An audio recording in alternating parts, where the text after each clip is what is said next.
The Ukraine war broke out on Feb 24th, and now it's over 2 months. I found that the US media are putting less coverage on the war than at the beginning, in part probably because of the focus fatigue of American people. On the other side, the Biden administration keep on pumping billions of US dollars into the war, and there is no big victories media can brag about. The ROI is really poor. And US people are more troubled by the record high inflation rate at home than a war in a remote corner of the world. It may be a good time to evaluate who are the winners and who are the losers of the war. First, it's important to understand how many parties have been involved in this war. In a more and more interconnected global economy, it's hard to say that people living in the other faraway countries such as Africa or Latin America are not affected by the war. Because nobody on this planet can escape a global inflation and rising gas price. And the United Nations are warning a coming food shortage and possible famine in many poor countries that rely their food heavily on Ukraine and Russia. Russia and Ukraine together export more than a quarter of the world's wheat, feeding billions of people in the form of bread, pasta, and packaged foods. The two countries are also key suppliers of barley, sunflower seeds oil, and corn, among other food products. Food prices have already risen globally as a result of pandemic-related shipping disruptions, rising costs for farmers, and adverse weather. And wheat is no exception. Between April 2020 and December 2021, the price of wheat increased 80%. Many countries in North America and the Middle East are particularly dependent on wheat from Ukraine and Russia and likely to be hard hit. According to the IMF chief economist, the global economic growth will drop sharply from 61% in 2021 to 3.6% in 2022 due to the impact of the war and sanctions, and there would be no quick bounce back. Here we don't want to talk about people who are merely affected by the inflation, because literally everybody, including the American people living in US and Canada, can feel it too. The Ukraine war is the invasion of Russia into Ukraine. This is simple. But after US Defense Secretary Austin and Secretary of State Blinken visited Kiev, the war has come to a new stage. And US involvement has come from behind the curtain to the front. And Blinken even spoke US intent out loud, quote, "We want to see Russia weakened to the degree that it cannot do this kind of things that it has done in invading Ukraine," unquote. US is of course already deeply involved in the war, not only after the war broke out in February, but already involved since 2014 of the war in Crimea. US and its allies have provided money, weapon systems, ammunition, personnel training, war intelligence, communications, economic sanctions, currency war, network warfare, on and on. The Ukraine military is fighting a NATO war, and the Ukraine war has no difference than other wars in the world. It's another delegate war. Russia is not fighting Ukraine. Russia is fighting with the whole NATO. Here are the parties we want to discuss in details before explaining why US is a big winner. Ukraine, Russia, US, and Europe. Ukraine is the biggest loser. Ukraine is the single biggest loser because the war is happening in its territory. The bombs and missiles are falling on its soil and killing its people. According to the UNHCR website, the number of Ukraine refugees fleeing Ukraine has surpassed 5 million. Altogether, 50 million people lost their homes in Ukraine. Many cities have been bombarded, like Mariupol has been totally destroyed. It would take decades to restore the economy and rebuild the cities. The World Bank has estimated that about $60 billion of physical damage has so far been inflicted on Ukraine. In the most recent interview, Zelensky is asking $7 billion every month until the summer to keep the country functioning. Ukraine is also losing its territories. The south corridor of the Mariupol, along with the Donetsk and the Luhansk republics in the Donbas region, are now falling into the hands of Russian people. I'm not seeing the possibility of them return to Ukraine in the future. In this war, the biggest loss is the people. According to the Ukrainian government, until 19th of April, there are likely 24,000 civilians casualties and 2 to 3,000 military casualties. We know that neo-Nazi Azov battalion have more than 10,000 in Mariupol before the war, and now after Putin announced the victory, there are only 2,000 sealed in the steel plant underground. You can figure out the loss. I've mentioned that the wheat production will be affected greatly by the military actions, but all the other businesses are also come to a halt. According to IMF estimation, the world it would be a 35% drop in GDP for Ukraine in the year 2022. Russia is also a big loser, but not as much as Ukraine. The war is not going on Russian soil, at least until now, and the missiles are not falling on Russian cities. The casualties are enormous in the Ukraine war. The official number of dead Russian soldiers by the Defense Department is estimated to be 4,000, but NATO's estimation is 7,000 to 15,000. This number would match the decades-long Russian war in Afghanistan. The Ukraine war is very expensive. Academics have estimated the post-9/11 war cost US government $8 trillion. Which contributed to the boom in US government debt. The cruise missiles being fired from battleships on the Black Sea, calibers, are thought to cost around 1.5 million each.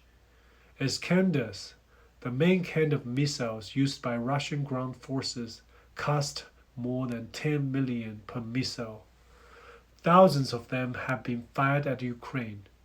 Ukrainian military destroyed 1,500 Russian armored carriers, 500 tanks, and 230 artillery systems, 118 helicopters, and 96 aircraft. After the economic sanctions, many countries in Europe stopped buying fossil fuel from Russia. The rubles have gone down 50% for a few days. Now it is coming back. It is estimated that for the Russian economy, there would be a 80.5% drop in the Russian GDP. This is a very huge drop. But remember, Russia is a big country. It spans Eastern Europe and Northern Asia. It is the largest country in the world by area and encompassing 1/8 of Earth's inhabitable landmass. Russia extends across 11 time zones and borders 16 sovereign nations, the most of any country in the world. Russia has been widely described as an energy superpower. It has the world's largest proven gas reserves, the second largest coal reserves, and 8th largest oil reserves. Russia is also the world's leading natural gas exporter, the second largest natural gas producer, and the second largest oil producer and exporter. Russia is the world's largest exporter of wheat. Both Zelensky and the Washington D.C. seems to want to keep the war going as long as possible to drag Russia down. Zelensky even said that he will fight for another 10 years. It would not work for a big country of exporter of food, oil, and raw material like Russia. Russians can live without the rest of the world, but the rest of the world can't live without them. In this war, Europe is also a very big loser. The first is losing to the refugee crisis. As we have just mentioned, there are over 5 million Ukrainian of refugees fleeing the country, and the majority of them goes to the bordering countries in Europe. Europe is heavily dependent on Russia for its oil and gas. The EU's Russian energy imports were worth 108 billion in 2021, down from 173 billion in 2012. Russia is the EU's fifth largest trading partner for exports and third largest for imports. In 2021, 2/5 of the gas Europeans burned comes from Russia, and over a quarter of the EU's import crude oil came from Russia. The US, EU, and UK have all announced that they will curb Russian oil and gas imports in light of the invasion of Ukraine. This includes a plan by the EU to cut its reliance on Russian gas by 2/3 by the end of this year. It is also fast-forwarding plans to make the EU independent of Russian fossil fuels by 2030. Europe has already witnessed skyrocketing energy prices this winter, and since Russia invaded Ukraine, the price of oil and gas has risen sharply.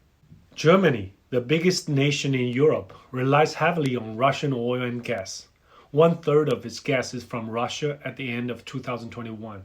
The new German Chancellor Scholz halted the new Nord Stream 2 pipeline designed to bring more Russian natural gas to Germany. However, Russia, in its gas supplier role, cannot be replaced during the next few years. The German officials are asking German citizens to save 10% energy by riding public transit or cycling to office, and even take shorter showers. However, cutting the cheap gas from Russia and using higher price alternatives will hurt Germany's economy. It is like to cause permanent closure for German factories and millions of job opportunities and social unrest.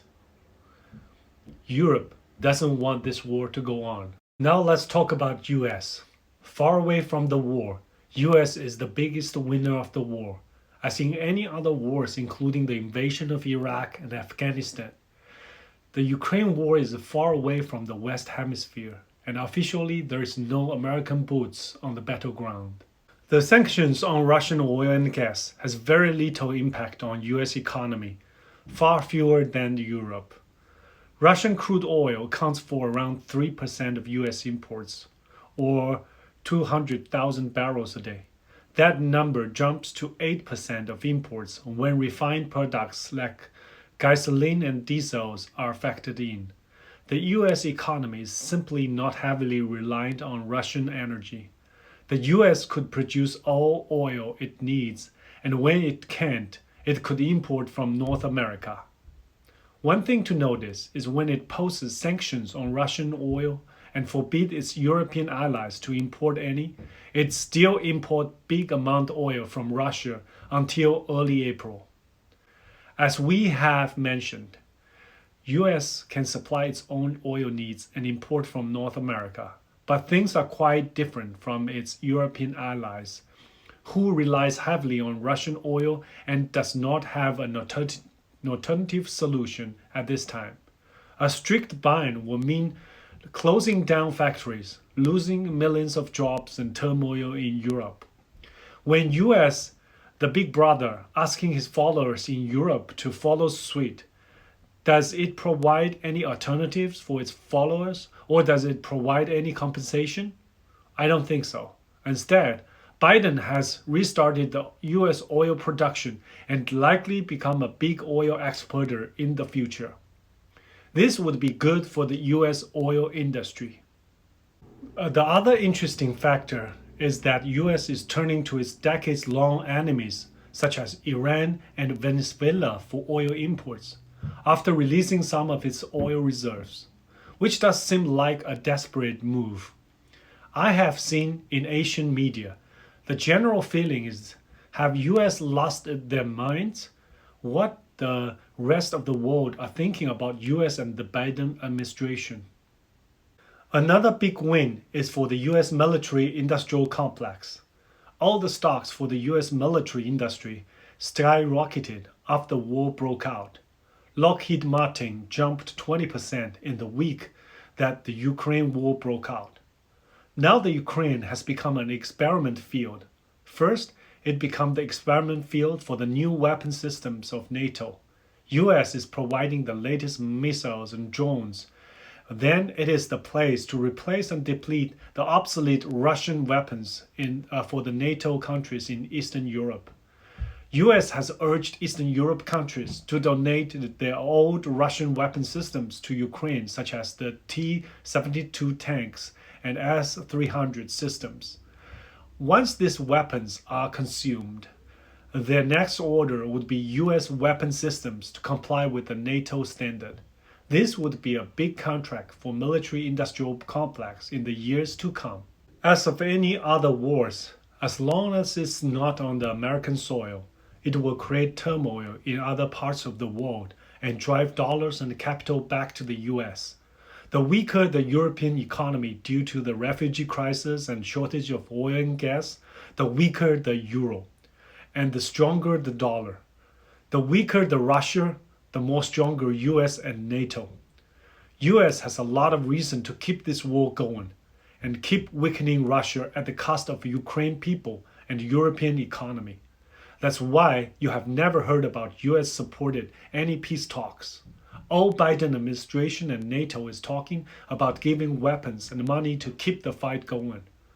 Better through the year 2022 or 10 years according to Zelensky. Zelensky has already boarded the warship and it's not easy for him to get down. While US seems to be the biggest winner in this war, but this administration is actually taking a very dangerous step. With the escalation of the war in Ukraine, now it's more likely to spill over the border as the NATO is bolder and bolder in its involvement and an increased likelihood of a nuclear war. And since US has totally ignored this possibility, looks like they have everything under control and have the ability to intercept every nuclear warhead targeting them. Another failure of the US strategy is that, at one hand, US is admitting its biggest enemy is PRC, and the other hand, it is cornering Putin and drive Russia to lean toward PRC. In my next talk, I will tell you why US is actually the biggest loser of the war. It's easier to understand US as a winner, but it's harder to see why it is a loser. Also, we need to divide the Wall Street, the military-industrial complex, with the American people, just like we need to distinguish the CCP government and the Chinese people. They don't share the same interest.